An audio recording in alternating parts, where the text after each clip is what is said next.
भी होगी, सरकार करीब नमाज की छठी भी होगी, नमाज भी होगी, झंडा भी लगेगा, लाइटिंग भी होगी, जुलूस मोहम्मदी भी शान से निकलेगा, यानी फर्ज भी अदा होगा, नफल भी अदा होगा। यही रास्ता सीधा जन्नतुल फिरदौस लेके चला जाएगा। यही है मसले के आला हज़रत। इससे हट के मन के मुताबिक नहीं चलेगा कि हम पैसा के लिए आला हज़रत का नाम ले रहे हैं और फिर अपने आप को जहन्नम में धकेल रहे हैं। नहीं, आला हजरत ने कोई नमाज जिंदगी में छोड़ी नहीं फर्ज होने के बाद। यहाँ तक कि जो आपकी जिंदगी का आखिरी दिन था, 25 सफर 1340 हिजरी जुमा का दिन 2:38 पे आपका विसाल हुआ। उस दिन भी शरीयत पर इतना जबरदस्त अमल था कि आपने वसीयतनामा लिखवाया और कहा कि मुस्तफा रजा बड़ा बेटा मुफ्ती आजम कहाँ है, कुरान शरीफ पढ़ो, सूरह यासीन पढ़ो, सूरह राअद पढ़ो।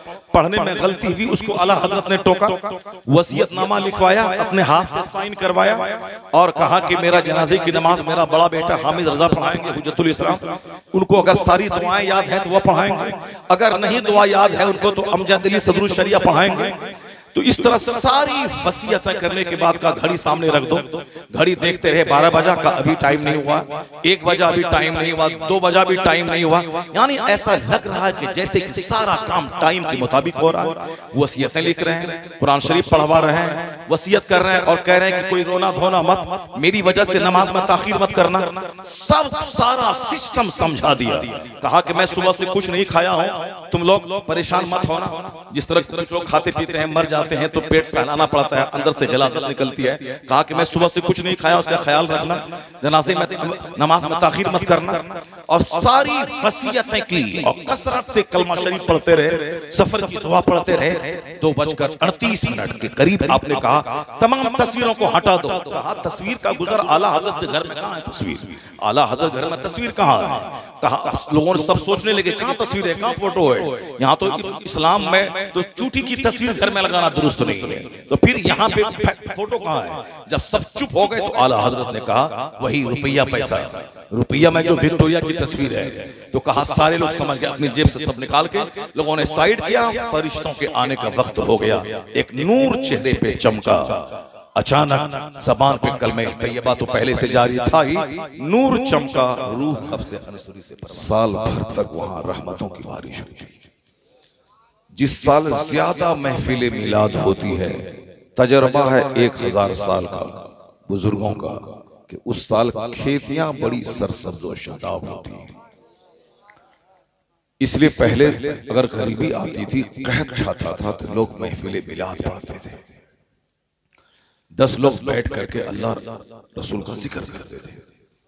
हिंदुस्तान के एक बहुत बड़े मुहद्दिस शेख अब्दुल रहीम मुहद्दिस देहलवी रहमतुल्लाह अलैह हर साल 12वीं शरीफ में छोटी बड़ी महफिल मुनक़िद करते थे। खुशहाली रहती थी, खूब अच्छा खाना खिलाते थे। कभी तंगी आई जिंदगी में तो उसी हिसाब से महफिल मुनक़िद करते थे, मगर कभी छोड़ते नहीं थे।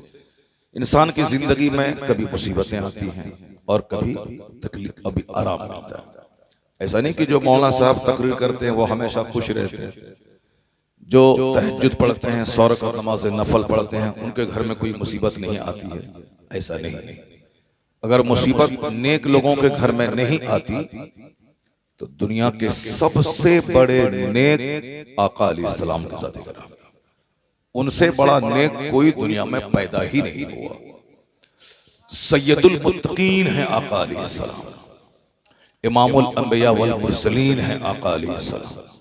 मगर जितनी मुसीबतें हुजूर की जिंदगी में आई, उतनी मुसीबतें किसी की जिंदगी में नहीं। आका फरमाते हैं ऊज़ी तो फी सबीली हाज़ा, यानी दीन की राह में जितनी तकलीफ मुझे दी गई है, उतनी तकलीफ न मुझसे पहले किसी को दी गई, न बाद में किसी को दी जाएगी। किनको? जिनसे बड़ा कोई परहेजगार पैदा ही नहीं हुआ। आका अलैहिस्सलाम इस कदर कसरत से क़याम करते थे, खड़े होकर नमाज पढ़ते थे कि आपके पाए अक़दस फूल जाते थे। बहुत देर तक खड़े रहने की वजह से पाँव में सूजन आ जाती।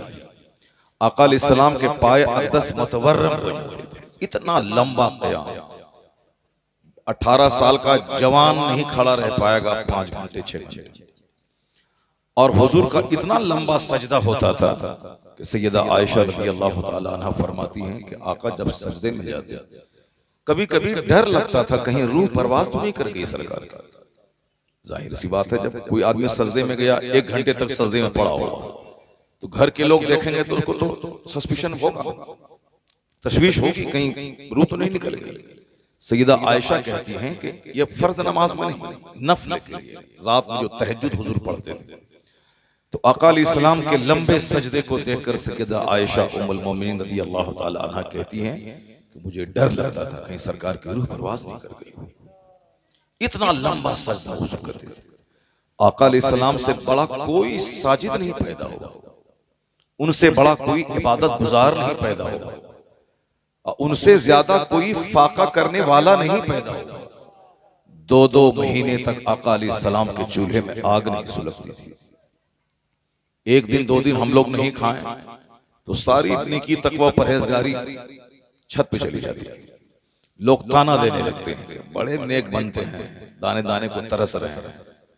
कोई अगर मरने से पहले बीमार रहा 10 दिन तो लोग कहते हैं कि बहुत पाप किया है, बहुत गुनाह किया है, वो सब कट रहा है। कोई हज को चला जाता है, लोग कहते हैं 900 चूहा खा के बिल्ली हज को जा रही है। इस कदर नेगेटिव और गंदी सोच लोगों की है कि कोई सजदे में रो रहा है तो लोग कहते हैं दिखाने के लिए रो रहा है। सबसे पहले दिमाग में नेगेटिव सोच आती है। कोई नमाजी है, तकलीफ आ गई, बड़े नमाज पढ़ते थे, तकलीफ आ गई, इसका मतलब है कि जरूर छुपा के कोई गुनाह होगा। तकलीफ काफिरों को भी आती है, मुसलमानों को भी आती है। तो अब है कि काफिर तकलीफ में औल-फौल बकता है, गाली देता है, और मोमिन तकलीफ में सब्र करता है और सब्र करने की वजह से इसको इनाम मिलता है।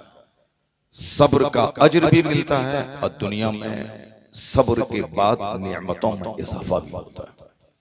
अजबन लिअम्रिल मोमिन इन्न अम्रहु कुल्लहु लहु खैर वलैसा ज़ालिका लिअहदिन इल्ला लिलमोमिन इन असाबतहु सर्राउ शकरा फकान खैरुन लहु व इन असाबतहु दर्राउ सबरा फकान खैरुन लहु।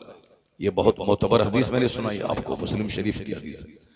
आका अलैहिस्सलाम फरमाते हैं मुसलमानों का मामला ताज्जुब खेज है, सबसे अलग थलग है। काफिरों को दौलत मिलती है तो फिरौन बन जाता है, गरीबी आई तो अपने घर से मूर्ति को निकाल के बाहर फेंक देता है, बोलता है कि ये फायदा ही नहीं पहुंचाया तो उसको पूछ के क्या करेंगे, फेंक देता है। और कुछ लोग होते हैं कि गरीबी में खूब पूजा अर्चना करते हैं, मुसलमानों में भी है। कुछ लोग गरीबी में खूब अल्लाह अल्लाह करेंगे, आलिम के पास आएंगे, दुआ करवाएंगे। जहां खुशहाली आ गई, मस्जिद, मदरसा, खानका, मौलाना, सबसे दुनिया बढ़ जाती है और दुनियादारों से, नेताओं से, गोंडों से, लुच्चों लफंगों से दोस्ती उसकी बढ़ जाती है। बहुत सारे मुसलमान नेता हैं जीतने के बाद सारी दोस्ती मुशरिकों से हो जाती है। कोई मुसलमान काम लेके जाता है तो कहता है क्या हम सिर्फ मुसलमान का ही काम करेंगे। और कुछ लोग ऐसे होते हैं कि नेमत पाने के बाद उनकी इबादत बढ़ जाती है, उनका सजदा शुक्र बढ़ जाता है। ये आदमी के नेचर पे डिपेंड करता है कौन किस तरह की सोच रखता है। और अल्लाह तबारक व तआला जिसके साथ हुस्ने सुलूक करना चाहता है उसको नेमतों में फिरौन बनने से बचा देता है और गुर्बत में काफिर होने से बचा देता है। इसी सेंस को इस हदीस में हुजूर ने बयान फरमाया कि अजबल लिअम्रिल मोमिन, मुसलमानों का मामला सबसे अलग थलग है। How wonderful is the affairs of the believer. मोमिन का मामला कितना ताज्जुब खेज है कि इनके लिए हर मामलात में भलाई है, इनके लिए गरीबी में भी भलाई है, इनके लिए मालदारी में भी भलाई है। मुसलमानों के हक में गरीबी भी अच्छी चीज है, अब मालदारी भी अच्छी चीज है। वलैसा ज़ालिका लिअहदिन इल्ला लिलमोमिन। आका फरमाते हैं ये क्वालिटी सिवाय मोमिन के किसी में नहीं है, ये क्वालिटी सिवाय मुसलमान के किसी में नहीं है कि गरीबी भी इसके लिए अच्छी हो अब मालदारी भी इसके लिए अच्छी हो। आका आगे फरमाते हैं वइन असाबत हो सर्राउ शकरा।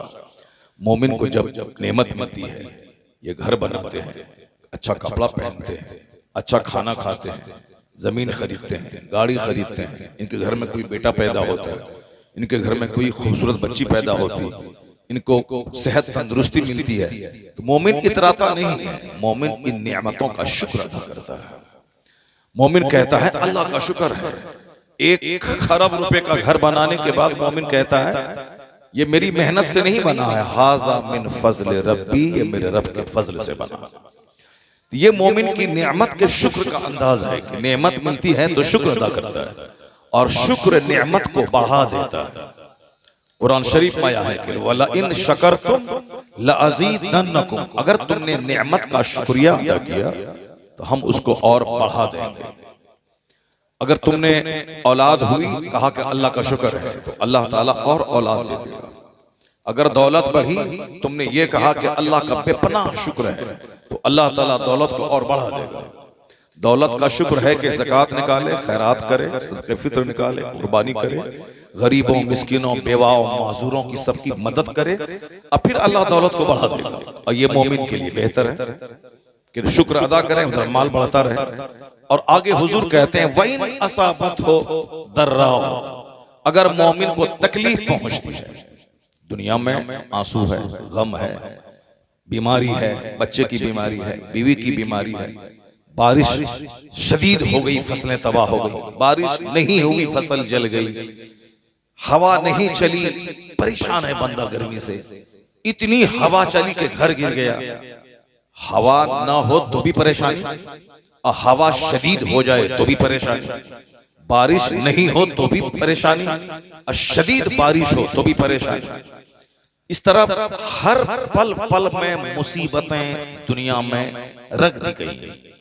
बच्चा नहीं हो तो भी परेशानी, अब बच्चा अगर पैदा हुआ और बदमाश, गोंडा, डकैत, शराबी किसी हिंदू की बेटी को लेके भाग गया, तो पूरा हिंदू मुस्लिम का राइट दंगा करवा के हजारों लोग मर गए, हजारों घर उजड़ गए, हजारों दुकानें लूट ली गई। एक खबीस गलत कदम उठाता है, लेकिन उसकी सजा हजारों मुसलमानों को भुगतनी पड़ती है। एक खबीस गलत कदम उठाता है, लेकिन हिंदू मुस्लिम का दंगा जब होता है तो हजारों घर जल जाते हैं, हजारों दुकानें उजड़ जाती हैं, हजारों लोग जेल में चले जाते हैं। तो एक मरदूद ने गलत कदम उठाया, उसकी सजा उनके खानदान की नाक कट गई, उनके माँ बाप जहर खा के मर जाते हैं, जो बरसों से इज्जतदार लोग थे, उनकी इज्जत की मिट्टी पलीद हो जाती है, सह नहीं पाते हैं, उनके वालिद, उनकी माँ जहर खा के मर जाते हैं। तो इस औलाद से औलाद ना होना अच्छा था, जो औलाद नाक कटा दे, जो औलाद शराबी हो जाए, जो औलाद ज़िनाकार हो जाए। मुसलमान की बेटी हिंदू के साथ भाग गई, पूरे खानदान की नाक कट गई। लाखों बेटियां मुसलमानों की ऐसा कदम उठा चुकी, और तुम्हारे इस इलाके में ऐसा ज्यादा हो रहा। बरेली और मुज़ाफ़ात की ज्यादा खबरें आ रही, और सोशल मीडिया पे बहुत ज्यादा खबरें आ रही। जहां ज्यादा मौलाना, जहां ज्यादा मौलवी, जहां ज्यादा बड़ी दरगाह, जहां बड़े बड़े सज्जादा नशीं, जहां बड़े बड़े पीर, वहां ये सारे तमाशे हो रहे हैं। तो मतलब ये निकला कि पीर साहब अगर सिर्फ कमाते खाते हैं, पब्लिक के बीच आके मेहनत नहीं करते, लोगों को आखिरत का डर नहीं बैठाते, अल्लाह का खौफ दिल में नहीं बैठाते हैं, तो हो सकता है कि पीर साहब की बेटी काफिर के साथ भाग जाए। ऐसा नहीं कि हर आदमी माँ के पेट से पढ़ लिख करके आता है, यहाँ उसको समझाना पड़ता है, यहाँ मसाज बनाना पड़ता है। वहाबी देवबंदी के यहाँ फजर के टाइम में 100 लोग नमाज में रहते हैं, मगर हमारे यहाँ जुमा के दिन भी कम लोग रहते हैं। क्यों? वो लोग दिन रात 24 घंटे नमाज के पीछे मेहनत करते हैं। इस दुनिया में जो मेहनत करेगा, मेहनत रंग लाएगी, जन्नत मिलेगी मुसलमानों को मरने के बाद। मगर मुसलमान अगर नहीं पढ़ेगा लिखेगा तो इसका बेटा चपरासी भी नहीं बनेगा, इसका बेटा टीचर नहीं बनेगा। टीचर बनेगा वो जो पढ़ेगा, डीएम बनेगा वो जो पढ़ेगा, एसपी बनेगा वो जो पढ़ेगा, बैरिस्टर बनेगा वो जो 18 घंटे 10 घंटे स्टडी करेगा। दुनिया में कामयाबी हासिल करने के लिए मेहनत करनी पड़ेगी, और फिर जन्नत जाने के लिए तो ईमान जरूरी है, और नमाज, रोजे, हज और ज़कात जरूरी है। तो देवबंदी चूंकि मेहनत करता है, एक आदमी के पीछे 50 बार जाता है, वो गाली सुनने के बाद भी कहता है कि भाई तू गाली दे दो मगर नमाज पढ़ो, तो हम चाहते हैं कि तुम जन्नत चले जाओ। इसीलिए मेहनत की वजह से उसके यहाँ जन्नती नमाजी ज्यादा है, जन्नती नहीं नमाजी ज्यादा है। जन्नत तो हो जाएगा जो मोमिन होगा, मगर जो मुस्तफ़ा की तौहीन करे, गाली दे, वो तो ईमान ही उसके पास नहीं है, तो वो जन्नत हो जाएगा। लेकिन जन्नत नमाज पढ़ेगा, मेहनत होगी नमाज के लिए, नमाजी बनेगा उसके। हमारे यहाँ चूंकि मेहनतें कम, बाल बच्चों पे मेहनत नहीं है, हमारे घर में चर्चा सरकार दो जहां की सीरत का नहीं है, हमारे यहाँ चर्चा है झंडा का, हमारे यहाँ चर्चा है जुलूस का, हमारे यहाँ चर्चा है फातिहा का, हमारे यहाँ चर्चा है नियाज का, हमारे यहाँ चर्चा है पीर साहब के हाथ में चूमने का, हमारे यहाँ पीर साहब के हाथ चूमने का चर्चा है। पीर साहब के तहज्जुद की नकल का चर्चा नहीं, वो बीमारी के आलम में भी कोई नमाज नहीं छोड़ते हैं, इसका चर्चा नहीं। 40 साल तक मेरे बड़े पीर गौसे आजम इशा के वजू से फजर की नमाज पढ़ते रहे, इसका चर्चा नहीं। इसका चर्चा अगर है भी जलसे में तो सिर्फ वाहवाही लूटने के लिए, प्रैक्टिकल में अपनी जिंदगी में नाफिज करने के लिए चर्चा नहीं। मेरे शेख आजम 40 साल इशा की वजू से फजर पढ़े, तो हम कम से कम अपनी जिंदगी में झांक के देखें कि 40 दिन भी मेरा ऐसा गुजरा है कि इशा की नमाज अपने टाइम पे इशा की वजू से पढ़े हो, और फिर 8-6 घंटे सोने के बाद फजर की नमाज फजर के नए वजू से हम पढ़े हैं। मुतालबा ये नहीं कि तुम भी इशा की वजू से फजर पढ़ो, मुतालबा ये है कि ये तो बड़े लोगों का काम है, मगर तुम इशा के वजू से इशा पढ़ो, 8 घंटे सोने के बाद फजर पढ़ो, फिर 8 घंटे काम करने के बाद जोहर पढ़ो, फिर 3 घंटे काम करने के बाद असर पढ़ो। तो जिस अल्लाह ने हमें जिंदगी दी है, उस अल्लाह की बंदगी करना ये हमारी जिंदगी का सबसे बड़ा मकसद है, और यही पैगाम बताने के लिए हुजूर दुनिया में तशरीफ लाए। सरकार की तालीमात का चर्चा कम होता है, सिर्फ शेरनी और बकरी का चर्चा ज्यादा होता है। आका अलैहिस्सलाम 2 महीने तक आपके चूल्हे में आग नहीं सुलगती थी, सरकार ने कभी शिकवा नहीं किया कि या अल्लाह इतनी मुसीबतें क्यों हैं। हुजूर के चूल्हे में 2 महीने तक आग नहीं सुलगती थी, हुजूर ने सब्र का वो रिकॉर्ड कायम किया, एक बार भी उफ नहीं किया।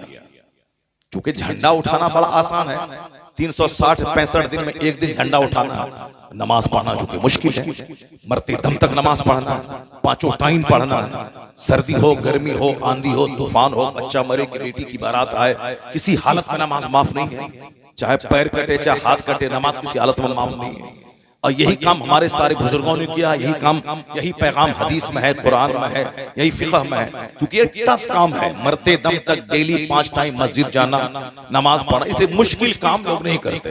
लेकिन जुलूस 365 दिन में एक दिन निकालना ये आसान काम है, और 11वीं का बकरा खाना ये आसान काम है, गरीब नवाज की छठी करना ये आसान काम है। तो आसान काम लेके सुन्नी पड़ा हुआ है, और मुश्किल काम है नमाज, मुश्किल है साहब रमजान में 10 खत्म कुरान, मुश्किल है सच बोलना, मुश्किल है सदका तो खैरात करना, ये मुश्किल काम नहीं करना, आसान काम कर लेना। नात सुनी जन्नत चलेगी, जन्नत पक्की है, और नमाज से जन्नत नहीं जाएगी, जन्नत नहीं मिलेगी। जो बोलता है नमाज से जन्नत नहीं मिलेगी वो झूठ बोलता है, वो हदीस पाक का इनकार करता है। चूंकि क़यामत के दिन सबसे पहला सवाल नमाज का होगा, तुमने नमाज नात पढ़ी या नहीं पढ़ी, अल्लाह की कसम ये सवाल नहीं होगा। क्योंकि नात पढ़ना फर्ज नहीं है, नात पढ़ना सरकार की तारीफ, कुरान शरीफ की हर आयत है मुस्तफा की तारीफ, हदीस पाक में बेपनाह मुस्तफा की तारीफ। ये जो शायरी में नात पढ़ते हैं ये फर्ज वाजिब नहीं, लेकिन नमाज पढ़ना फर्ज है। 2 टाका कमाने के लिए लोग नात पढ़ते हैं, मगर जन्नत जाने के लिए लोग नमाज नहीं पढ़ते हैं। जहां का एक दिन 50,000 साल के बराबर हो, वहां की कोई फिक्र नहीं, बस नात पढ़ना है, 2 टका कमाना है, घर बनाना है, गाड़ी खरीदना है, बाल बच्चों को अच्छा से खिलाना पिलाना है, इसी को समझना है कि जन्नत हमारी पक्की है। जन्नत नहीं मिलेगी। इन्ना अव्वल मा युहासबु बिहिल अब्द यौमल क़ियामति सलात, क़यामत के दिन सबसे पहला सवाल नमाज का होगा। ये कोई मौलवी साहब पीर साहब नहीं बोलते, हुजूर फरमाते हैं, तिरमिज़ी शरीफ की हदीस में आया है। हदीस में आया है मन तरक सलात मुतअम्मदन फक़द कफर, जिसने जानबूझकर नमाज तर्क किया उसने कुफ्र किया, यानी कुफ्र के करीब पहुंच गया। मुस्लिम शरीफ की हदीस में आया है बैनल अब्द वल कुफ्र तर्कुस सलात, एक मोमिन एक काफिर के दरमियान जो चीज फर्क पैदा करती है वो नमाज है। नमाज पढ़ने वाला मोमिन, नमाज छोड़ने वाला मोमिन एक कामिल नहीं। ये हदीस से पाक साफ वजाहत के साथ इस तरह की बातें आई। कई जगहों पे नाम, कुरान शरीफ में तो लगभग सैकड़ों जगहों पे नमाज का जिक्र आया, जिसका जिक्र सबसे ज्यादा और जो सबसे बड़ा फर्ज है उसी को इतना हौले हौले हम लोग ले रहे हैं, जैसे कि बताशा पे फातिहा करना जरूरी है और नमाज पढ़ना कोई जरूरी नहीं। गौसे आजम का बकरा ज़बह करना यह जरूरी है, नमाज पढ़ना कोई जरूरी नहीं। मसला कि आला हजरत ये नहीं। आला हजरत ने क्या कहा है? कब्र को सजदा करना हराम। आला हजरत ने कहा है कब्र से 4 हाथ दूरी पे रहो। आला हजरत ने कहा है कि कब्र को हाथ मत लगाओ। आला हजरत ने कहा कि एक चादर जब तक पुरानी ना हो दूसरी मत चढ़ाओ। आला हजरत ने कहा कब्र का तवाफ करना हराम है। मगर कितने लोग जो मानते हैं? आला हजरत का मसलक ये नहीं कि सिर्फ तुम मजार पे जाओ, फातिहा पढ़ो और साहब पीर साहब के हाथ में मुरीद हो जाओ, जन्नत तुम्हारे लिए पक्की हो जाएगी। नहीं, आला हजरत का मसलक वो जबरदस्त मसलक है जिसमें सबसे ज्यादा जोर ईमान के बाद नमाज पे दिया गया है। और आला हजरत ने जो जबरदस्त बातें नमाज पे लिखी हैं, कोई वहाबी देवबंदी नजदी का कोई मौलवी इतना नहीं लिखा है। आला हजरत ने कहा है नौकरी करना हराम है जिस नौकरी में नमाज पढ़ने की फुर्सत न मिलती। अब आप इतना सख्त जुमला कोई नहीं बोला होगा। आला हजरत ने क्या लिखा? वो नौकरी करना ही हराम है जिस नौकरी में नमाज पढ़ने की फुर्सत न मिलती। वह नौकरी छोड़ दे, चूंकि अल्लाह रोजी देने वाला है, लेकिन नमाज छोड़ के रोजी की तलाश, तो रोजी की फिक्र है और रज़ाक का ख्याल नहीं।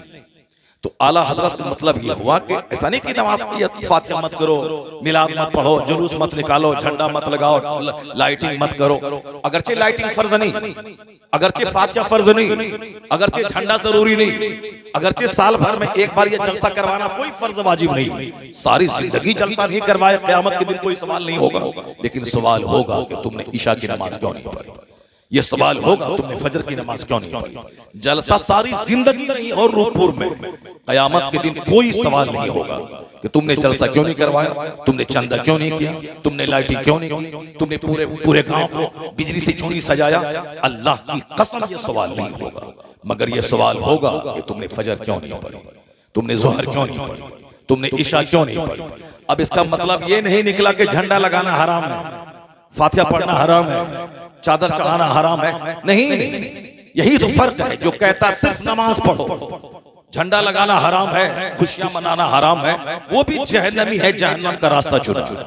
और जो ये कहता है कि सिर्फ झंडा, बिजली, बल्ब, बत्ती, 11वीं 12वीं, बकरा, छठी और लंगर, मालिदा, हलीम, खिचड़ा, और उसके बाद क्या है कि जुलूस मोहम्मदी, नमाज की क्या जरूरत है, अल्लाह ताला माफ कर देगा, ये भी जहन्नम। जो एक गैर जरूरी चीज को फर्ज समझे हुआ वो अभी जहन्नम का रास्ता चुना। और जो हलाल चीजों को, जायज चीजों को हराम कह रहा है वो भी जहन्नमी। यही फर्क है। जो जाहिल गद्दी नशी और जाहिल पीर फकीर सूफी बनता है, नमाज छोड़ करके बकवास करता, फातिहा, मिलाद, संदल गाकर चादर पे जोर देता है, वो भी जहन्नम का रास्ता चुना। और वो नजदी वहाबी जो हलाल चीजों को हराम कहता है वो भी जहन्नम का रास्ता चुना है। ये बीच का रास्ता है मसलक आला हजरत के नमाज भी होगी, नियाज भी होगी, नमाज भी होगी, फातिहा भी होगी, नमाज भी होगी, जुलूस मोहम्मदी भी निकलेगा, नमाज भी होगी, सरकार करीब नमाज की छठी भी होगी, नमाज भी होगी, झंडा भी लगेगा, लाइटिंग भी होगी, जुलूस मोहम्मदी भी शान से निकलेगा। यानी फर्ज भी अदा होगा, नफल भी अदा होगा। यही रास्ता सीधा जन्नतुल फिरदौस लेके चला जाए। यही है मसले के आला हजरत। इससे हट के मन के मुताबिक नहीं चलेगा कि हम पैसा के लिए आला हजरत का नाम ले रहे हैं और फिर अपने आप को जहन्नम में धकेल रहे हैं। नहीं, आला हजरत ने कोई नमाज जिंदगी में छोड़ी नहीं फर्ज होने के बाद। यहाँ तक कि जो आपकी जिंदगी का आखिरी दिन था, 25 सफर 1340 हिजरी जुमा का दिन 2:38 पे आपका विसाल हुआ, उस दिन भी शरीयत पर इतना जबरदस्त अमल था कि आपने वसीयतनामा लिखवाया और कहा कि मुस्तफा रजा बड़ा बेटा मुफ्ती आजम कहाँ है, कुरान शरीफ पढ़ो, सूरह यासीन पढ़ो, सूरह राअद पढ़ो। पढ़ने में गलती हुई, उसको आला हजरत ने टोका, वसीयतनामा लिखवाया, अपने हाथ से साइन करवाया और कहा कि मेरा जनाजे की नमाज मेरा बड़ा बेटा हामिद रजा पढ़ाएंगे, हुज्जतुल इस्लाम। उनको अगर सारी दुआएं याद हैं तो वह पढ़ाएंगे, अगर नहीं दुआ याद है उनको तो अमजद अली सदरुल शरिया पढ़ाएंगे। तो इस तरह सारी वसीयतें करने के बाद का घड़ी सामने रख दो, घड़ी देखते रहे 12 बजा का अभी टाइम नहीं हुआ, 1 बजा अभी टाइम नहीं हुआ, 2 बजा भी टाइम नहीं हुआ, यानी ऐसा लग रहा है कि जैसे कि सारा काम टाइम के मुताबिक हो रहा है। वसीयतें लिख रहे हैं, कुरान शरीफ पढ़वा रहे हैं, वसीयत कर रहे हैं और कह रहे हैं कि कोई रोना धोना मत, मेरी वजह से नमाज में ताखीर मत करना। सब सारा सिस्टम समझा दिया। कहा कि मैं सुबह से कुछ नहीं खाया हूं, तुम लोग परेशान मत होना। जिस तरह कुछ लोग खाते पीते हैं, मर जाते हैं तो पेट सहलाना पड़ता है, अंदर से गलाजत निकलती है।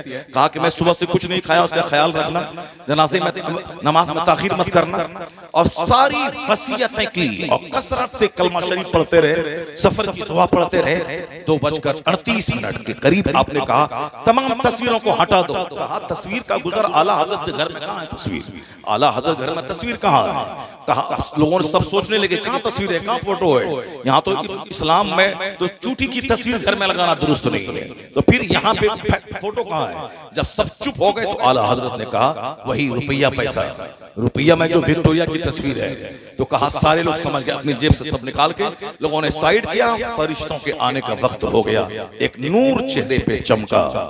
अचानक ज़बान पे कलमे तैयबा तो पहले से जारी था ही, नूर चमका, रूह कब्ज़ से अंसुरी से परवास कर गई। ये रज़ा का आखिरी दिन था।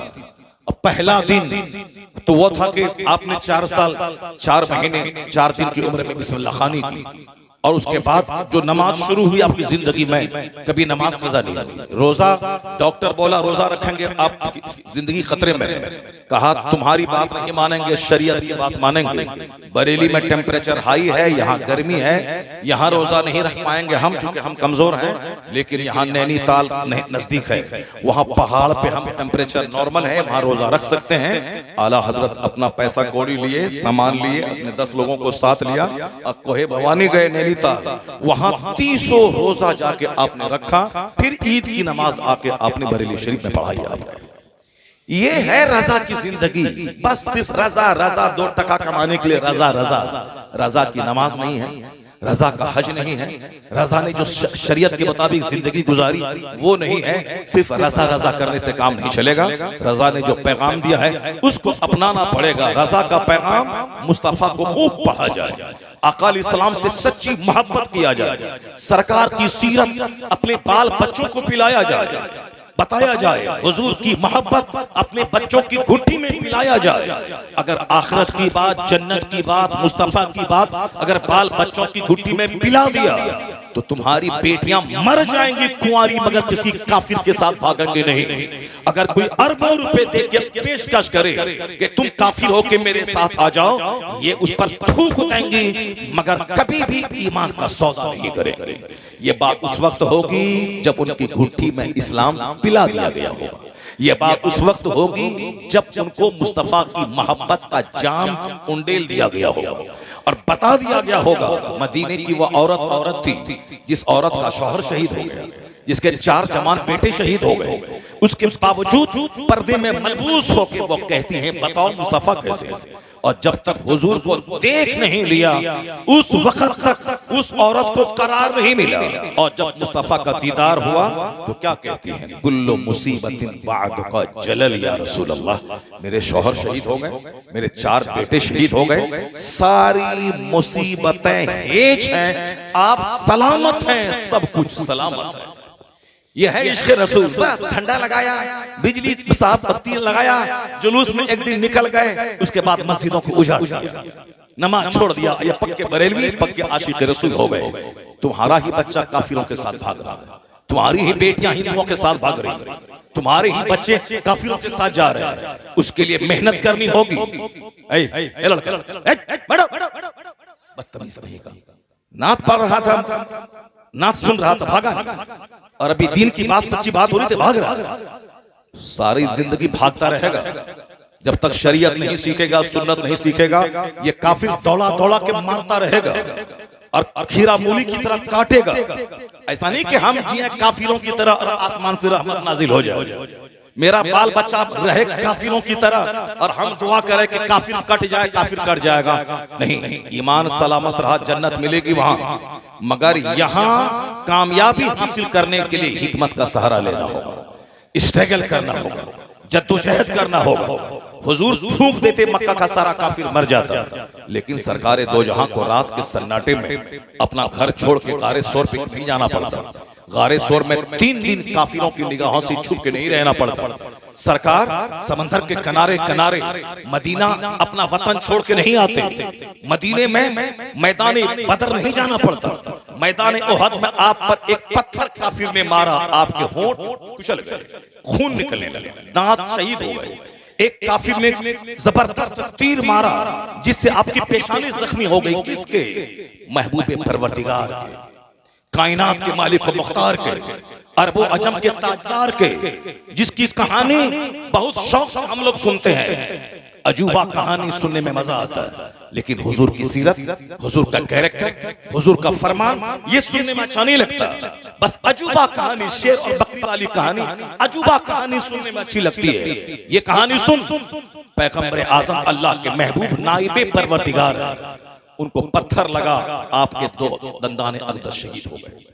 एक जालिम ने मारा, खंजर मारा तीर से, सरकार की पेशानी जख्मी हो गई। एक जालिम ने मारा खंजर से कि आप खुद की 2 कड़ियां अंदर घुस गई। हजरत अबू उबैदा रज़ी अल्लाह ताला अन्हु ने उसको दांत से जब निकालना चाहा तो हजरत अबू उबैदा के दांत 2 टूट गए।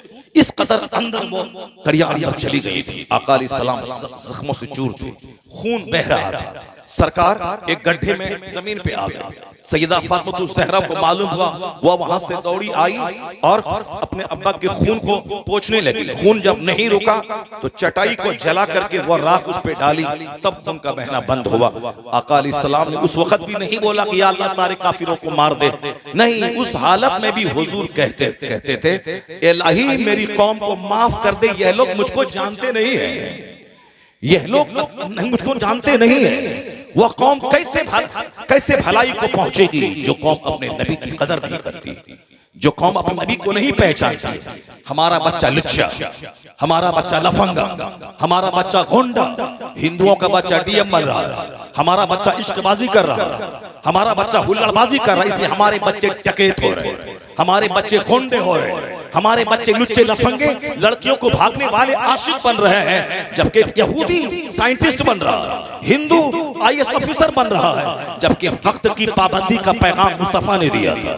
एक मिनट को कीमती समझ, ये पैगाम मुस्तफा ने दिया था। ये नमाज 5:20 तक अगर फजर है तो 5:21 में फजर की नमाज नहीं होगी। अगर 5:20 पे अगर दाना पानी रमजान में हलाल है तो 5:21 पे दाना पानी हराम हो जाएगा, बीवी मेरे लिए हराम हो जाएगा। 1 मिनट पहले हलाल, 1 मिनट के बाद हराम, 1 मिनट पहले हराम, 1 मिनट के बाद हलाल। जहां 1 मिनट कीमती है, उसका लोफर और झोंकर बच्चा 4 घंटे मोबाइल पे आंख जला रहा है, मोबाइल पे गंदी तस्वीरें देख रहा है, तो हमारे बच्चों के इश्क में इजाफा हो रहा है, जिनाकारी में इजाफा हो रहा है, और वक्त की पाबंदी करके यहूदी वैज्ञानिक हो रहा है और गैर मुस्लिम का बच्चा आईएएस ऑफिसर हो रहा है। वक्त की पाबंदी हमारे मजहब ने दिया। इल्म हासिल करो माँ की गोद से लेकर कब्र की गोद तक, ये हमारे पैगंबर ने कहा। तुम अपनी जिंदगी को आरजी और वक्ती और टेम्पोररी समझ, आखिरत दायमी और परमानेंट है, जहां का एक दिन दुनियावी काउंटिंग के हिसाब से 50,000 साल के बराबर होगा। नजर आखिरत पे रख, नजर जन्नत पे रख। यहाँ एक एक्टिव मशीन की तरह दुनिया में जिंदा रहा। हज फर्ज हो, फौरी हज कर, माल है साल में हिसाब ला के ज़कात निकाल, नमाज 24 घंटे में 5 टाइम फर्ज है, उसके बगैर जन्नत नहीं मिलेगी। रोजा साल के 1 महीना तुमको रोजा रखना, फास्टिंग करनी है, ताकि पेट बीमारी से बचे, तेरा सीना कुदूरत से पाक हो और तुझको हेल्थ मिले और तू एक जन्नती जिंदगी गुजार और रूहानियत और तज़किये नफ्स का सामान हो जाए। जो नमाज पढ़ेगा, रोजा रखेगा, हज करेगा, ज़कात देगा, पढ़ाई करेगा, गरीब और मिस्कीनों की मदद करेगा, वो दुनिया में दिल नहीं लगाएगा। उसको फुर्सत ही नहीं मिलेगी कि वो इश्कबाजी करेगा, उसको फुर्सत ही नहीं मिलेगी कि 3 घंटा सिनेमा हॉल में रहेगा, उसको फुर्सत ही नहीं मिलेगी कि वो अपने घर में बैठकर 4 घंटे मोबाइल में गंदी तस्वीरें देखेगा। मेरी माँ बहन बेटियों को भी एक्टिव रखना होगा, उसको काम बताना होगा, उसको बताना होगा सूरह यासीन, दुखान, मुजम्मिल पढ़ के तब सोना। उसको बताना होगा जब तक सुबह 500 बार दरूद नहीं पढ़े फजर की बात, उस वक्त तक हाथ में झाड़ू मत लेना, कोई बर्तन साफ मत करना। ये जहालत का मसला है कि साहब दिन निकलने से पहले झाड़ू लगा दो, बर्तन साफ कर दो। बर्तन साफ होगा 10 बजे, कोई बरकत में कमी नहीं होगी। लेकिन अगर नमाज़े फज्र नहीं पढ़ा तो चेहरे का नूर अल्लाह छीन लेगा, रोजी से बरकतों को खत्म कर देगा। जो चीज इंपॉर्टेंट है उस पर काम नहीं करना है, बल्कि सुबह उठ के बर्तन लेके बैठ गए, सुबह उठ के झाड़ू लेके बैठ गए, सुबह दरवाजे और अंदर को पोंछ रही हैं। सुबह उठने के बाद नमाज लेके बैठना चाहिए, सुबह तिलावत लेके बैठना चाहिए, सुबह फजर की नमाज पढ़ के जिक्र अज़कार लेके बैठना चाहिए। ये हाथ में झाड़ू लेके चल गई, हाथ में बर्तन धोने के लिए साबुन लेके जा रही है। जो जरूरी है उसको गैर जरूरी समझ लिया, जो गैर जरूरी है उसको जरूरी समझ लिया। जो इस्लाम इतने सारे फराइज़ और वाजिबात के बीच में हमें मसरूफ रखना चाहता है, चूंकि जो फालतू बैठेगा उसके दिमाग में गंदा ख्याल आएगा, जो फालतू बैठेगा उसके दिमाग में फजूल बातें आएगी, निगेटिव ख्याल आएगा। लेकिन जो वर्क में लगा रहेगा, फजर, जोहर, असर, मगरिब वर्क में लगा रहे, जो रोजा वर्क में लगा रहे, हज वर्क में लगा रहे, गरीब और मिस्किनों की खिदमत वर्क में लगा रहे, 8-10 घंटे बच्चा हमारा पढ़ता रहे, वर्क में लगा रहे। जो वर्क में लगा रहेगा उसे फालतू मोबाइल चलाने का मौका नहीं मिलेगा, दिमाग में गंदा ख्याल नहीं आएगा। शौहर बाहर में है, यहाँ उसकी बीवी घर में मोबाइल चला रही है, उसके दिमाग में तो गंदा ख्याल आएगा, वो वसवसा आएगा। शौहर रहे दिल्ली, पंजाब, अमेरिका, यूरोप में, यहाँ तो बदकारियां होंगी, नौकर के साथ, पड़ोस के छोकरों के साथ ज़िनाकारियां होंगी। अगर कोई काफिर का चेहरा मिल गया तो फिर उसके साथ भाग के दीन, इस्लाम, मजहब सब छोड़ करके काफिरों के साथ भाग जाएंगे। इनको मसरूफ रखो, इनको फजूल मत रखो। इस्लाम ने 5 वक्त की नमाजें इसीलिए दी हैं ताकि बंदा मसरूफ रहे, ये रोजा इसलिए दिया है ताकि बंदा मसरूफ रहे। कुरान में 100 जगहों पे जिक्र कसीर का जिक्र आया है कि कसरत से अल्लाह का जिक्र करो। नमाज जिक्र की बड़ी सूरत है, नमाज पढ़ने के बाद भी अल्लाह का जिक्र करो। आया है कुरान में, फैज़ा क़ज़यतमुस सलाता फ़ज़्कुरुल्लाह क़ियामन व क़ुऊदन व अला जुनूबिकुम। ये सारा फरमान पढ़ेगा काफिर, ये पढ़ेंगे वैज्ञानिक, ये पढ़ेंगे दूसरे लोग, और हम लोग काफिरों का डांस ले लिए, हम लोग काफिरों का हाफ पैंट ले लिए, हम लोग जोकरों का ढोल ले लिए, हम लोग काफिरों का डीजे ले लिए, हम लोग काफिरों की नाच ले लिए, हमारी बेटियां काफिरों की साथ जींस पैंट शर्ट ले लिया, हमारी बेटियां फिल्म एक्ट्रेस को अपना मॉडल समझ रही है, जबकि मुस्तफा के आने का मकसद यह था कि कायनात के लिए मॉडल बन के मुस्तफा आ गए, जो मकसद हयात बताने मुस्तफा आ गए। ये हमने सुना कि पैदाइश के वक्त में नूर चमका और आपकी माँ ने मुल्क शाम के महल को देख लिया। ये तो मुस्तफा लाजवाब है, उनकी पैदाइश लाजवाब, उनका वक्त लाजवाब, उनका शहर मक्का लाजवाब, उनकी आराम का मदीना लाजवाब, उनके जीने का हर पल लाजवाब, उनका खानदान लाजवाब, उनके आबा अजदाद जनाब इब्राहिम लाजवाब, जनाब इस्माइल लाजवाब, उनका खानदान बनु हाशिम लाजवाब, उनके दादा अब्दुल मुत्तलिब लाजवाब, उनके बाप अब्दुल्ला लाजवाब। जब सारे लाजवाब थे, उन लाजवाबों के बीच से मुहम्मदुर रसूलुल्लाह लाजवाब बनकर दुनिया में तशरीफ ले आया। ये तो अल्लाह रब्बुल इज्जत ने अपने महबूब को इज्जत दी है कि अल्लाह रब्बुल इज्जत ने अपने महबूब को शानदार माओं के जरिए, शानदार बाप के जरिए, शानदार मुल्क में, शानदार वक्त में, शानदार घड़ी में पैदा किया। पैदा क्यों किया, इस पे गौर करना होगा। हुजूर क्यों आए, हुजूर को दुनिया में क्यों सबसे आखिर में भेजा गया, ये क्या चीज है, पढ़ना पड़ेगा। अल्लाह ने अपने महबूब को भेजा है ताकि हमारा मकसद हयात बता दे, खुद मुसीबतें उठाकर वो हमें जिंदगी का राज समझा दे, बता दे कि दुनिया क्यों बनी है, बता दे कि हम क्यों मरेंगे, बता दे कि आखिरत कैसे कायम होगी। इसलिए मुस्तफा की सबसे पहली तकरीर जो हुजूर ने नबूवत के ऐलान के बाद किया था सफा पहाड़ से, उस पहाड़ की पहली तकरीर यही की थी, ऐ लोगों मैं पहाड़ पे खड़ा हूँ, मैं तुम्हें भी देख रहा हूँ, मैं पीछे पहाड़ के भी देख रहा हूँ। अगर मैं तुमसे ये कहूँ कि पीछे से एक फौज हमला आवर होने वाली है, क्या तुम मेरी बात मान लोगे? तो क्या कहा सभाओं ने? हाँ, मा जर्रबना अलैका इल्ला सिद्का, हमने आपकी जिंदगी में सिवाय सच के कोई तजर्बा ही नहीं किया, हम तो आपकी जबान से सिर्फ सच ही सुने हैं। आप अगर कहेंगे तो हम मान लेंगे, हुजूर ने कहा कि अगर तुम्हें ये कहो तो तुम मान लेना, अब इससे बड़ी बात मैं तुमसे कह रहा हूं। हुजूर की पहली तकरीर में सरकार ने कहा कि जिस तरफ मैं तुझे देखता हूं, पीछे भी देख रहा हूं, उसी तरफ मैं दुनिया भी देख रहा हूं, और मरने के बाद जो आखिरत है उसको भी देख रहा हूं। मैं तुमको जहन्नम से डराने आया हूं, मैं खुदा के अजाब से डराने आया हूं, मैं नजीर बन के आया हूं। नजीर के मतलब अल्लाह के अजाब से डराने वाला। मैं मुबश्शिर बन के आया हूं। अगर तुमने दुनिया में ईमान लाया, अल्लाह पर यकीन किया, मुझको अल्लाह का नबी माना, और तुमने मुर्दार खाना छोड़ दिया, तुमने शराब छोड़ दी, तुमने सूद छोड़ दिया, तो आका फरमाते हैं मरने के बाद अल्लाह तुम्हें जन्नत देगा, जो जन्नत तुमसे छीनी नहीं जाएगी, वह सदा की जन्नत रहेगी, हमेशा वहां मौत नहीं है। इसलिए तुम मुझे अल्लाह का नबी मानो, अल्लाह पर ईमान लाओ, शिर्क छोड़ दो, कुफ्र छोड़ दो, तुम्हें जहन्नम की खतरनाक आग से डराने में आया हूं। वो अजाब जो अल्लाह ने तैयार करके रखा है काफिरों के लिए, मुशरिकों के लिए, शराबियों पापियों के लिए, गुनहगारों के लिए। यही तकरीर का मफहूम था सरकार दो जहां का। यानी पहली तकरीर में हुजूर ने आखिरत की बात की, और जिंदगी की आखिरी तकरीर जो आका अलैहिस्सलाम हालत मर्ज में आपने मस्जिद नबवी में दी थी। सरकार सिद्दीक अकबर रज़ियल्लाहु ताला हो, आपकी ज़ाहिरी जिंदगी में 17 वक्त की नमाजें आपने पढ़ाई। हुजूर को बुखार था, सरकार अपने हुजरे शरीफ में रहते थे, 17 नमाजें सिद्दीक अकबर ने पढ़ाई। जिस दिन आपका विसाल होगा उससे पहले आप फजर की नमाज के टाइम में आपने हुजरा की चादर हटा के देखा सारे सहाबा नमाज पढ़ रहे हैं। हुजूर के चेहरे पे मुस्कुराहट आ गई, यानी हम जो पैगाम लेके आए हैं उस पैगाम पर सारे अमल कर रहे हैं। इमामत हो रही है, नमाज हो रही है, आका अलैहिस्सलाम मुस्कुरा उठे। सहाबा फरमाते जब मैंने पलट के देखा तो देखा सरकार का चेहरा ऐसा चमक रहा है जैसे कि बादल की ओर से कोई चांद निकला हो। आका अलैहिस्सलाम सहारे से वो चल के मस्जिद आए, सिद्दीक अकबर पीछे हटने लगे, आपने कहा मत हटो। आप सिद्दीक अकबर के पीछे पहलू में आप बैठ गए, नमाज मुकम्मल की सिद्दीक अकबर ने। उसके बाद सरकार सहाबा की तरफ माइल मुतवज्जह होकर आपने तकरीर की थी। उस तकरीर में भी हुजूर ने यही कहा था, मैं तुम्हें अल्लाह के अजाब से डराता हूं, तुम अल्लाह पर ईमान लाना, मेरे बाद तुम कुफ्र करने मत लगना, आपस में एक दूसरे को ज़बह करने मत लगना, इख्तिलाफ व इंतशार में मत पड़ना, अल्लाह के हुकूक का ख्याल रखना, हुकूकुल इबाद का ख्याल रखना। ऐसी तकरीर मुस्तफा ने की, सारे लोगों की पलकें भीग गई।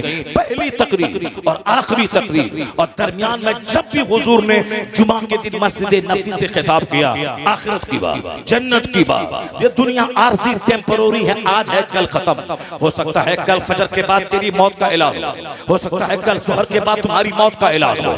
सरकार मस्जिद नबी की तामीर कर रहे हैं, जो 2 यतीम बच्चों की जमीन थी, आपने पैसे दे के वो जमीन खरीदी, उसके बाद उस जमीन पे मस्जिद नबी की तामीर हुई, जो आज दुनिया की सबसे बड़ी मस्जिद मस्जिद हराम के बाद है। मस्जिद नबी शरीफ में आपने उस तामीर के वक्त में खुद पत्थर उठाया, पत्थर उठाते वक्त आप यही कहते थे, अल्लाहुम्मा ला ऐश इल्ला ऐशुल आखिरा, आराम नहीं है मगर आखिरत का आराम, आराम नहीं है मगर जन्नत का आराम। क्या मतलब, आज हमारे घर में साफ 24 घंटे गुजर जाते हैं, एक दिन भी ना आखिरत का चर्चा है, ना अल्लाह के अजाब का चर्चा है, ना हम हिसाबो किताब का चर्चा है, ना कब्र का चर्चा है। इसीलिए हमारे बाल बच्चे ठेठ हो गए, हमारे बाल बच्चे पापी हो गए, हमारे बाल बच्चे काफिरों की तरफ माइल हो गए। इनके नजदीक अमिताभ बच्चन इनका मॉडल है, इनके नजदीक धोनी इसका मॉडल है, इनके नजदीक कोई नेता इसका मॉडल है, इनके नजदीक कोई साइंटिस्ट इसके लिए मॉडल है। जो कि चर्चा जिसका होगा उसकी मोहब्बत दिल में पैदा होगी। चर्चा यहाँ खिलाड़ी का है, प्लेयर का है, एथलेटिक्स साहब पहलवानों का है, चर्चा साहब फुटबॉल मैच का है, चर्चा वर्ल्ड टूर्नामेंट का है। तो बच्चों का दिमाग खेल की तरफ है, चर्चा माल का है, चर्चा पैसे का है, चर्चा फैक्ट्री का है, चर्चा मॉल का है, चर्चा जमीन की खरीदारी का है, चर्चा पैसा कमाने का है। इसलिए बच्चों के दिमाग में पैसा कमाने का जुनून चढ़ गया है कि हमें भी मालदार बनना है, हमें भी पैसा कमाना है। तो अब चर्चा यहाँ पैसे का है तो पैसे का जुनून चढ़ गया, चर्चा फिल्म का है तो फिल्म का जुनून चढ़ गया, चर्चा नेतागिरी का है तो पॉलिटिक्स का जुनून चढ़ गया। जबकि कुरान शरीफ हदीस में आया है, अल मरउ मअ मन अहब, ये a man will be with those whom he loves, आदमी उसके साथ होगा जिससे वह मोहब्बत करता है। और बुखारी में आया है कि जो जिससे ज्यादा मोहब्बत करता है उसका चर्चा वो ज्यादा करता है, चर्चा ज्यादा करता है। तो मोहब्बत सबसे ज्यादा मुस्तफा से होनी चाहिए ताकि घर में चर्चा सबसे ज्यादा नबी का हो, नबी की सीरत का चर्चा, नबी की तालीमात का चर्चा, नबी के फरामीन का चर्चा, नबी के इरशादात का चर्चा, नबी की बचपन का चर्चा, नबी की जवानी का चर्चा, नबी के वक्त विसाल का चर्चा, नबी के जिहाद का चर्चा, नबी की सादगी का चर्चा, नबी के ज़ुहद का चर्चा, नबी के हुस्न जमाल का चर्चा। इसलिए आला हजरत ने कहा कि तुम्हारी जिंदगी का मतलब यही होना चाहिए कि उन्हें जाना, उन्हें माना, न रखा गैर से काम, लिल्लाहिल हम्द, मैं दुनिया से मुसलमान गया। बुजुर्गों ने ये सुना, हमने इस शेर को सिर्फ मजा लेने के लिए, सुभान अल्लाह कहलवाने के लिए, नारा लगवाने के लिए हमने ज़बान पे रट लिया और उसी को चला रहे हैं, जबकि इसमें 1,00,000 बातों का की एक बात इसमें कही गई है। आला हजरत ने 50 सफ़हात में जो बातें कही जा सकती हैं, 50 चैप्टर पे, उसको समेट कर एक शेर की शक्ल फैला दिया आला हजरत ने।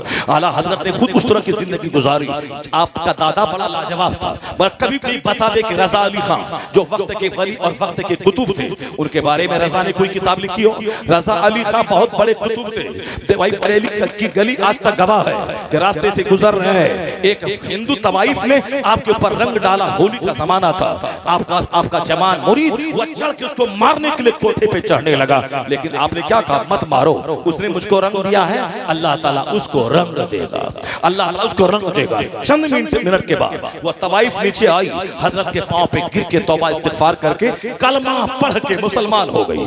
हजरत ने उस नौजवान से उसका अक्द कर दिया, उसको बदकारी और ज़िना से हमेशा के लिए बचा दिया, कुफ्र से बचा दिया। कहा था अब उसने हमको रंग दिया है, अल्लाह उसको रंग देगा। यह बोली कुतुब की बोली है। मगर कभी आला हजरत अपने दादा के बारे में कोई किताब नहीं लिखी कि मेरा दादा लाजवाब था, मेरा दादा कुतुब था। ज़िमनी तौर पर चर्चा कहीं आ गया तो लिख दिया। आपके वालिद अपने जमाने के सबसे बड़े मुफ्ती थे हिंदुस्तान के, लेकिन आपने उन पर कोई बायोग्राफी पे किताब नहीं लिखी कि मेरा बाप का बचपन ऐसा, जवानी ऐसी, बुढ़ापा ऐसा, मौत ऐसी, हज ऐसा, मेरा बाप लाजवाब था। नहीं, ज़िमनन तज़किरा आ गया तो आपने तज़किरा कर दिया, उस पर कोई बायोग्राफी आपने नहीं लिखी।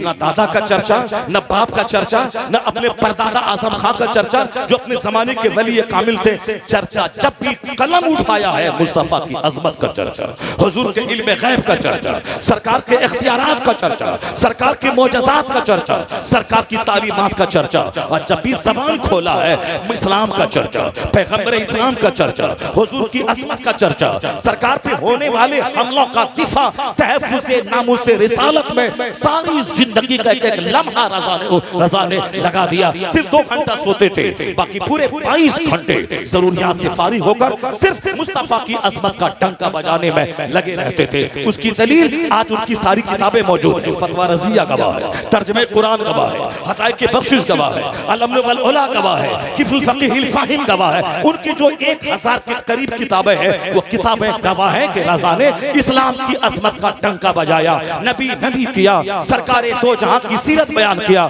हुजूर की रिफ़त बयान किया, हुजूर का चर्चा किया। तो आज अल्लाह ने उसका इनाम ये दिया कि नबी करने वाला रज़ा अल्लाह ने सौदागरान से उठाकर इज्जत के उस आसमान पे पहुंचा दिया कि अमेरिका में रज़ा, हॉलैंड में रज़ा, श्रीलंका में रज़ा।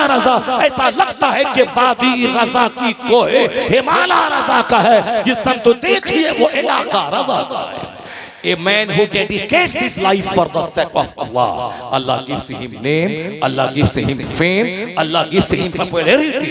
जो अपना जीवन अल्लाह के लिए समर्पित कर देता है, अल्लाह उसे शोहरत देता है, अल्लाह उसे मकबूलियत देता है, अल्लाह उसे बुलंदी देता है, अल्लाह उसे इज्जत देता है। तो इस्लाम सिर्फ थ्योरी का नाम नहीं है, इस्लाम प्रैक्टिकल पे जोर देता है, इस्लाम अमल पे जोर देता है। नमाज, रोज़े, हज और ज़कात बेसिक पिलर है, इस्लाम उस पे जोर देता है। उम्दा आदात, उम्दा अखलाक, उम्दा तहजीब पे इस्लाम जोर देता है। जो हदीस मैंने पढ़ी, उस हदीस का मतलब यही था, हुजूर ने कहा मुसीबतें जिंदगी में आएंगी, ऐसा नहीं कि जो नमाज पढ़ेगा, रोजा रखेगा, जो वली होगा, जो कुतुब होगा, उस पर कोई मुसीबत नहीं आएगी। हुजूर कायनात के मालिक हैं, आपका बेटा आपके सामने मर गया। तो हुजूर ने ये नहीं कहा कि मैं तो अल्लाह, मैं तो सारे पैगंबरों का सरदार हूँ, मैं तो अल्लाह का नबी हूँ, मेरा बेटा क्यों मर गया। नहीं नहीं, मकसद हयात समझाने मुस्तफा आए थे। तो बेटा के मरने के बाद आंख से आंसू निकल रहा है, लेकिन ज़बान खामोश है।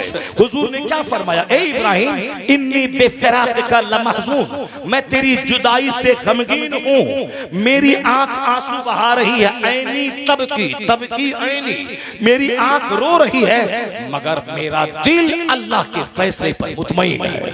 मैं ज़बान से ऐसा कुछ नहीं बोलूंगा जिससे मेरा खुदा नाराज हो जाए। क्या मतलब मुसीबतें आएंगी, सब्र करना होगा, खामोश रहना होगा, अल्फाल नहीं बकना होगा, तकदीर पर ईमान लाना होगा कि जो कुछ अल्लाह ने लिखा है वह हुआ, और जो कुछ अल्लाह ने लिखा है वह होगा। इसलिए ये मत कहना कि लौ काश, मत कहना कि ऐसा कर दिए होते तो ऐसा हो गया होता, ऐसा कर दिए होते तो ऐसा हो गया होता। नहीं, फ़इन्ना लौ तफ्तहु अमल शैतान, मुस्तफा कहते हैं काश, इन केस, अगर, मगर मत बोलना।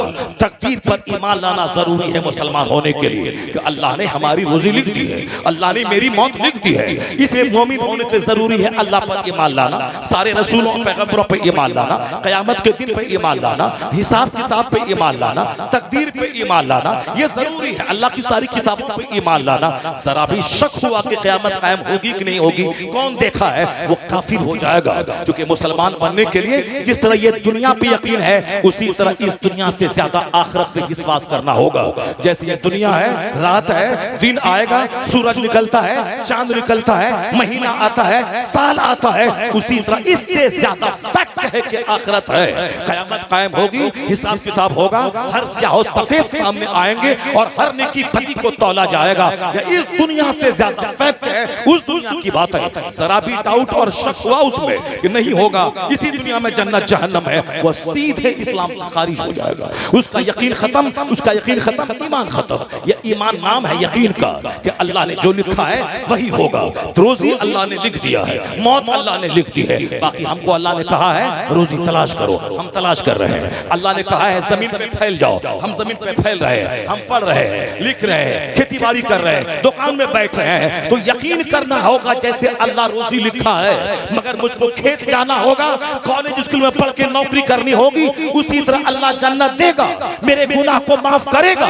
लेकिन रोजी देने वाला अल्लाह है तो मुझे खेत और दुकान जाना होगा। उसी तरह अल्लाह बख्शने वाला है, मगर मुझको मस्जिद जाना होगा, सजदा करना होगा, नमाज पढ़नी होगी।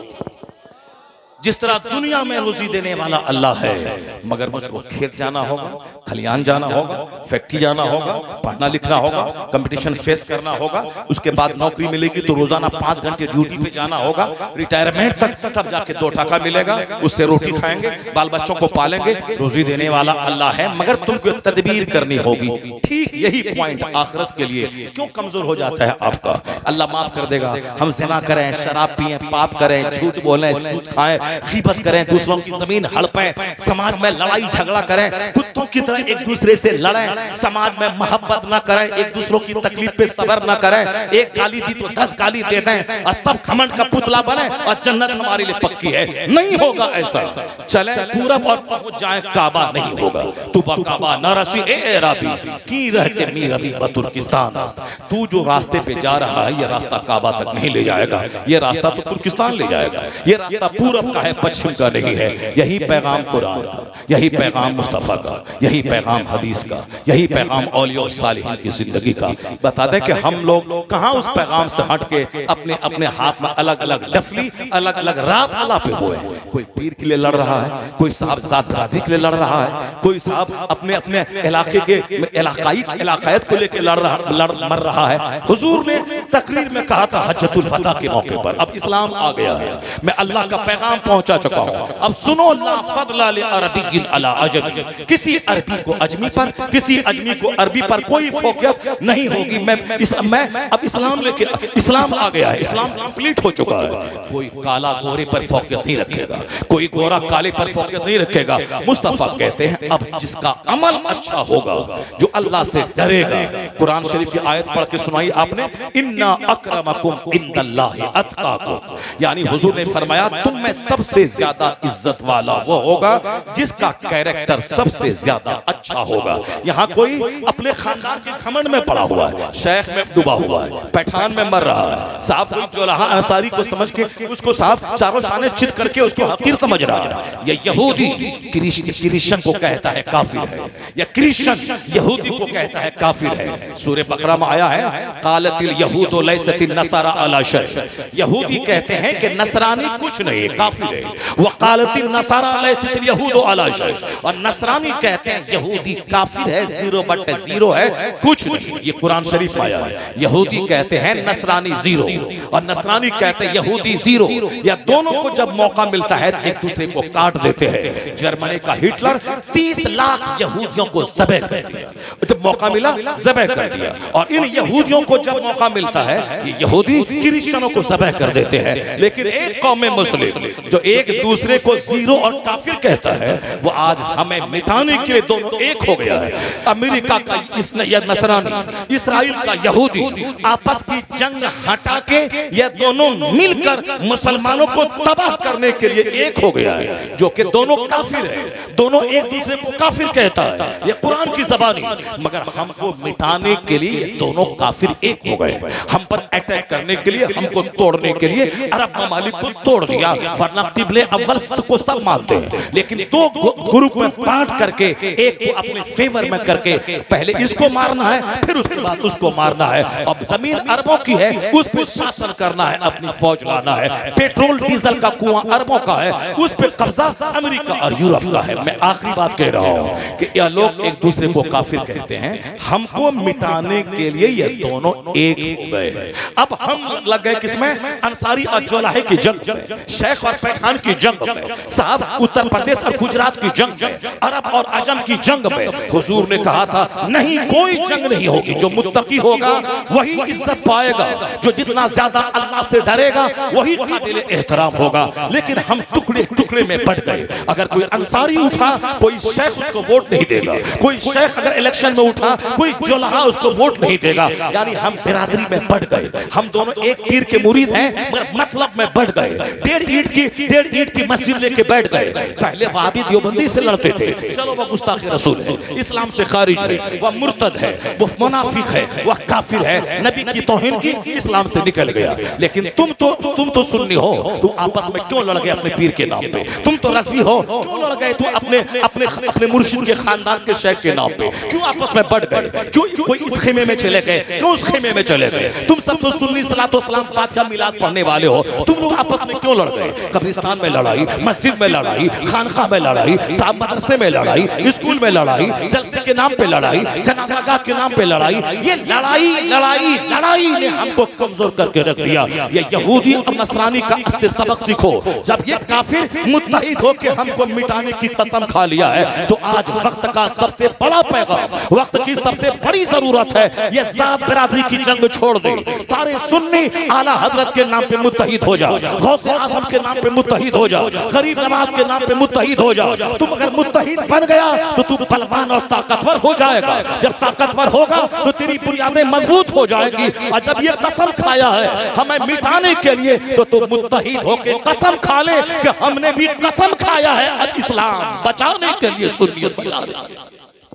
और तुम भी कसम खा ले, वरना 1.5 ईंट की मस्जिदों में बढ़ जा। नमाज के लिए कोई जंग नहीं है, आज जंग है ढोलक पार्टी के लिए जंग है, आज जंग है चादर पोशी के लिए जंग है। जो सारी जिंदगी अगर चादर नहीं चढ़ाए कोई काफिर नहीं होगा, एक गुनाह तक नहीं होगा, मगर उसके लिए जंग है। संदल के लिए जंग है, गाजर के लिए जंग है, और नमाज के लिए कोई जंग नहीं। और साफ गुनाहों से बचने के लिए कोई आपस में साफ एक दूसरे से जुदाई और एक दूसरे से लड़ाई नहीं। लड़ाई सारी की सारी अननेसेसरी चीजों पे है। कंपलसरी फर्ज को फर्ज समझना होगा, नफल को नफल समझना होगा, जो जरूरी है उसको जरूरी के खेमे में रखना होगा, और जो गैर जरूरी है उसको गैर जरूरी के खाने में रखना होगा। नमाज फर्ज है, प्रायोरिटी उसको देनी पड़ेगी। फातिहा मिलाद साइड की चीजें हैं, उसको सब्सिडरी हैसियत देनी पड़ेगी। फर्ज को पहले, वाजिब को पहले, सुन्नत मौक़िदा को पहले, सुन्नत गैर मौक़िदा को पहले। बाकी जो इस्तेहबाब है, नवाफिल है, अच्छे काम है, उसको करो तो सवाब, सवाब, नहीं करो तो कोई गुनाह नहीं, उसको इसी खाने में रखना होगा। ऐसा नहीं होगा कि फर्ज को नफल समझ के साइड कर दिया और जो नफल है उसको फर्ज समझ लिया, ऐसा नहीं होगा। तू बकाबा नरसी एराबी की रह के मीरा भी बतुर्किस्तान रास्ता, तू काबा नहीं पहुंच पाएगा। इसलिए कि ये जो रास्ता तुमने चुना है ये रास्ता काबा का नहीं है, ये रास्ता तुर्किस्तान का है। अल्लाह तबारक व तआला हमको और आपको सबों को अपने नबी से सच्ची मोहब्बत की तौफीक अता फरमाए। खूब शायरों को सुना और खूब दाद दिया, टाका से भी दाद दिया, पैसे से भी दाद दिया, और जबान हिला हिला के भी दाद दिया, और माइक ऐसे करके भी दाद दिया। हदीस सुना रहा हूं तो फिर साहब आप चुप हो गए, कुरान सुना रहा हूं चुप हो गए। जरा जोर से बोलो सुभान अल्लाह, हाथ उठा के बोलो ला इलाहा इल्लल्लाह। वादा करो कि फर्ज को फर्ज समझेंगे, बोलो इंशाअल्लाह। जो फातिहा मिलाद नफल है उसको नफल समझेंगे, फर्ज को प्रायोरिटी तरजीह देंगे, और आपस के इख्तलाफात मिटा के आला हजरत गौसे पाक के नाम पे आपस में मुत्तहिद हो जाएंगे, और मुत्तहिद होकर इस्लाम और सुन्नियत और मसलक के आला हजरत को बचाएंगे। अल्लाह ताला आपके घरों में बरकतें अता फरमाए। बातें तो 2-2.5 घंटे 3 घंटे की मुझको करनी थी, मगर मैंने जो कंपलसरी जो जरूरी बातें थी मैंने उसको किया है। क्योंकि हमारे पेशरो खतीब जितने आए वह सब ने मिलाद बयान किया है, सरकार की पैदाइश बयान की है। मैंने हुजूर की तालीमात का निचोड़ आपके सामने बयान किया है। सरकार के आने का जो मकसद है वह मकसद बिअसत मैंने बयान किया है। आका अलैहिस्सलाम क्यों आए हैं, क्यों सरकार हमारा हमको क्या दिखाने आए हैं, क्या सिखाने आए हैं, और हम कहाँ जा रहे हैं। हमने उसी पे एक थोड़ा सा बिंदु मैंने डाला है, प्रकाश मैंने डाला है। अगर दिल में बात अगर आ गई तो मुझे उम्मीद है कि ये दिलों की रोशनी के लिए ये जुमले काफी हो जाएंगे।